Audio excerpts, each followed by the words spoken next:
個個月都 M 痛，想終結痛楚，一於要用呢一招，對你嗌不然。Joey 啊，大家咧都係女人啦，都好明白咧，每一個月咧流一次血仲生存緊嘅生物咧係有幾咁痛噶啦。咁聽講咧艾草咧可以舒緩經痛嘅喎，點解咧？因為咧喺《本草綱目》裏面咧，艾草咧就係辛啦、苦啦同埋溫啦，佢有咧溫經止血、散寒、調經同埋安胎嘅作用嘅。咁艾草咧點樣用先可以舒緩到咧？哦，咁我哋可以咧試下咧用艾條啊，用艾條點着佢之後咧，我哋就喺我哋嘅氣海啦、肚臍兩隻手指以下呢個穴位啦。另外由氣海再兩隻手指穴位咧，就係呢個關元穴上面打圈咧，敷大概15至20分鐘咧，就可以舒緩我哋嘅經痛噶啦。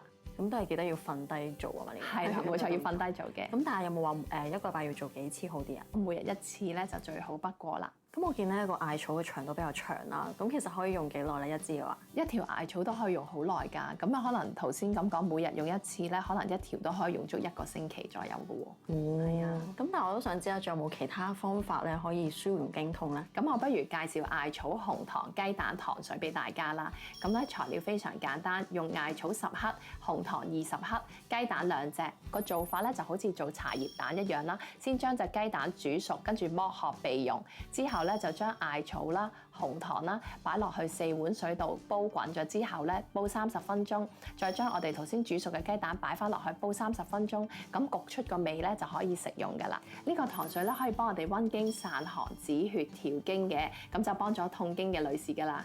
建議咧臨月經嚟之前嘅3日開始食啦，月經嚟嘅時候亦都進食嘅話咧就可以舒緩經痛噶啦。明白晒，唔該晒 Joey。姊妹們想終結痛楚嘅話，真係要動手做起來啊！